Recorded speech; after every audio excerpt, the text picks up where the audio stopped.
Merci beaucoup, Madame la Présidente. Je suis très fier de présenter aujourd'hui une motion au nom du Bloc québécois concernant la pratique traditionnelle de cette Chambre, qui consiste à réciter une prière avant d'ouvrir les portes, et ce, chaque jour que le bon Dieu amène. Vous avez, Madame la Présidente, lu le texte de la motion, alors je vais considérer que ça, c'est le fait. Mais je voudrais quand même clarifier quelque chose. Je voudrais quand même mettre quelque chose au point avant de commencer. C'est que je sais que certains vont peut-être voir dans cette manœuvre quelque chose de malsain, une manœuvre qui vise à faire du trouble, une passe d'un patin, comme on dit, quelque chose de pas trop catholique. Mais c'est absolument pas le cas, Madame la Présidente. C'est en fait tout le contraire d'un piège, pour dire vrai. C'est un appel qu'on fait aujourd'hui à une discussion saine sur un sujet délicat où certaines personnes ici pourraient peut-être sentir qu'on vient un peu empiéter sur leurs convictions, qu'on s'y attaque même, mais je veux vraiment préciser que ce n'est pas le cas. Ce que nous proposons aujourd'hui, c'est de réfléchir à une pratique qui a peut-être survécu à son époque et qui n'a peut-être plus la pertinence qu'elle avait au moment où elle a été instaurée. Et le sujet est délicat. C'est peut-être la raison pour laquelle personne n'avait vraiment jugé opportun ou personne n'a osé soumettre la question à une discussion franche et ouverte comme je le fais aujourd'hui. Personne n'a osé remettre la prière en question et pourtant, je pense humblement que c'est une bonne chose à faire. C'est une bonne chose de le faire aujourd'hui, mais c'est une bonne chose aussi de remettre nos pratiques, nos traditions en question à l'occasion. La Chambre décidera, au terme de nos échanges, s'il est pertinent de maintenir la récitation de la prière en préambule de nos travaux ou si, comme je le crois, il serait plus raisonnable, plus approprié, plus inclusif d'abolir ce rituel et de le remplacer simplement par un moment de réflexion personnelle.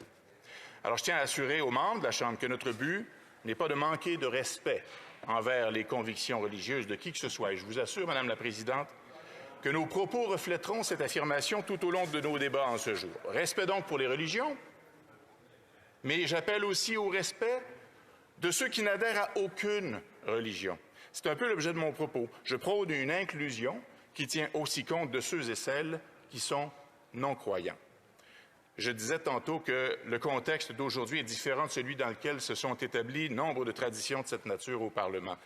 Et je vais citer, avec la gorge un peu mal à l'aise, un certain John MacDonald, qui en 1877 justifiait sa motion proposant la lecture de la prière quotidienne à la Chambre en disant que tous les Canadiens sont chrétiens.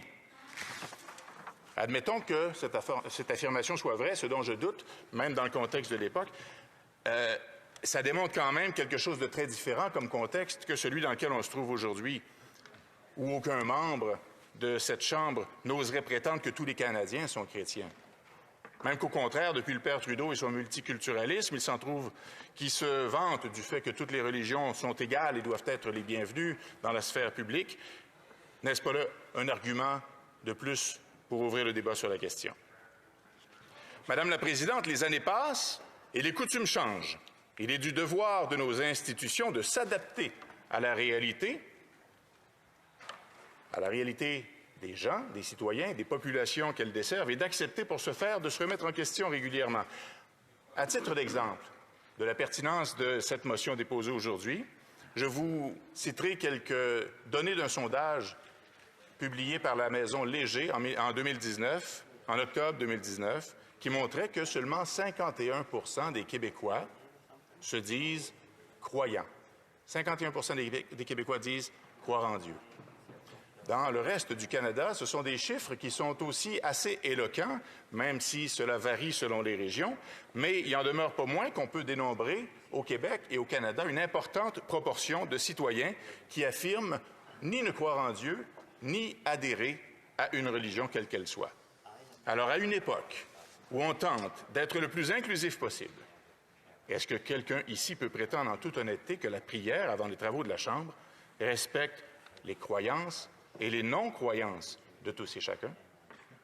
Par exemple, dans l'état actuel des choses, un député athée qui se sent heurté dans ses convictions personnelles par la prière a le choix, d'endurer l'exercice en attendant la fin de la prière ou d'attendre la fin de la prière avant d'entrer en chambre. Dans les deux cas, est-ce qu'on ne porte pas atteinte à sa liberté de conscience? Ce même député athée pourrait apprécier, au contraire, Ce moment de réflexion qu'on propose, qu'il pourrait utiliser à méditer, à réfléchir aux travaux du jour, à sa liste d'épicerie, à ce qu'il va faire en fin de semaine, un moment de réflexion qui lui revient. En fait, la prière, dans sa forme actuelle, ne rejoint même pas toutes les religions. C'est une prière chrétienne, récitée dans une assemblée qui regroupe des gens de toutes sortes de confessions différentes. Les Sikhs, les musulmans, les Juifs, les bouddhistes, les hindous, est-ce que tous s'y reconnaissent vraiment? Et je pose la question très candidement, avec curiosité, et j'ai l'impression qu'on aura des éléments de réponse dans le courant des débats de la journée. Le gros avantage de notre proposition est qu'avec un moment de réflexion en lieu et place de la prière, chacun d'entre nous pourrait utiliser ce moment pour y aller selon ses convictions personnelles. Vous n'avez pas besoin de moi pour prier. Vous n'avez pas besoin que je vous entende. Vous pouvez le faire privément, vous pouvez le faire dans votre tête, en silence. Je pense que ça a la même valeur pour le Dieu que vous vénérez. L'un des principes fondamentaux de la laïcité telle que je la conçois, Madame la Présidente, est que l'État ne devrait jamais favoriser une religion par rapport aux autres religions. Et la meilleure façon de traiter toutes les religions sur un pied d'égalité est de n'en favoriser aucune.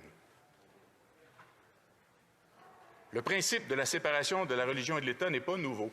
Ce sont des débats qui ont eu lieu dans le passé, à plusieurs époques. Son application concrète dans les pratiques des différentes législatures canadiennes s'est faite à vitesse variable. Par exemple, en Colombie-Britannique, c'est en 2019 qu'on a aboli la prière. La Nouvelle-Écosse, elle, récitait la prière depuis le plus longtemps de toutes les législatures canadiennes, depuis 1758. En octobre 2021, la Nouvelle-Écosse a aboli la prière à son Assemblée législative. Et tant les libéraux que les conservateurs avaient déposé une motion en ce sens-là, et les trois partis en présence, libéraux, conservateurs et néo-démocrates, ont tous appuyé la motion. Et je me permets de citer le premier ministre de cette province, Tim Houston, qui a expliqué que ce changement visait à faire en sorte que les néo-écossais se sentent représentés à l'Assemblée législative sans égard à leur race, leur genre, leurs préférences sexuelles, leur langue ou leur religion. Je précise ici que M. Houston est un premier ministre conservateur. Et je ne pensais jamais que je citerais un jour un conservateur pour appuyer mon argumentaire sur la laïcité, mais c'est une époque surprenante, Madame la Présidente, il faut être ouvert et s'attendre à toutes sortes de surprises. À Terre-Neuve et Labrador, dis-je, un fait intéressant, on n'a jamais récité la prière avant les travaux. À Québec, c'est en 1972 que l'Assemblée nationale a décrété que la prière devait être abolie et remplacée par un moment de réflexion. Et ce n'est qu'en 1976, le 15 décembre, un mois seulement après l'élection du premier gouvernement de René Lévesque, que la prière a été officiellement abolie en pratique. Et je tiens à noter, parce que c'est un moment de l'honorer peut-être, que le président de l'Assemblée nationale à ce moment-là était Clément Richard, qui nous a quittés en mars un peu plus tôt cette année. Mais au Québec, ça s'inscrivait dans un contexte de changements sociaux importants, une époque où les Québécoises et les Québécois décidaient, après des générations de mainmise de l'Église catholique sur à peu près toutes les sphères de la société civile, tous les aspects de notre vie, de réserver la religion à la sphère privée, hors des affaires de l'État. Madame la Présidente, j'ai grandi dans une famille catholique pratiquante. Dans les années 70, à Québec, ma famille allait à l'Église. J'ai servi la messe. Mais j'ai aussi la chance d'avoir des parents qui m'ont toujours encouragé à réfléchir, à analyser, à façonner mes propres opinions. Et de fil en aiguille, j'ai développé ma propre zone de confort spirituel, loin de la religion. Loin et proche en même temps parce qu'il y a certaines des valeurs véhiculées par l'enseignement religieux qui sont des valeurs qui me sont chères, comme par exemple le respect, l'amour de son prochain, le partage. Mais si certains les associent à un enseignement religieux, moi je pense que ce sont des valeurs humaines de base pour vivre en société. Madame la Présidente, je vais terminer avec une phrase de ma défunte grand-mame, qui était une grande croyante, mais elle terrorisait les curés par son esprit libre et son anticonformisme. Grand-mame, c'est celle qui avait répondu au curé qui lui suggérait de faire plus d'enfants que les 9 qu'elle avait déjà, de se mêler de ses sermons, qu'il pourrait se permettre de donner des conseils sur les enfants quand lui-même en ferait et qu'il saurait comment s'en occuper, qu'en attendant, qu'il s'occupe de faire la morale à d'autres parce qu'elle ne recevait pas ça. Et elle en a mis plusieurs à leur place, des curés moralisateurs, Madame la Présidente. Chez nous, quand grand-mame est partie, on s'est dit qu'il devait y en avoir 2, 3 curés au ciel qui avaient les fesses serrées en sachant qu'elle s'en venait. Ma grand-mère me disait, Madame la Présidente, que la spiritualité C'est comme les choses intimes. Ça ne se vit pas dans l'ostentation. Seuls les gestes peuvent influencer. Dans cet esprit, je suis fier de déposer la motion que nous présentons aujourd'hui et j'ai bien hâte d'entendre les débats. Merci. Questions et commentaires.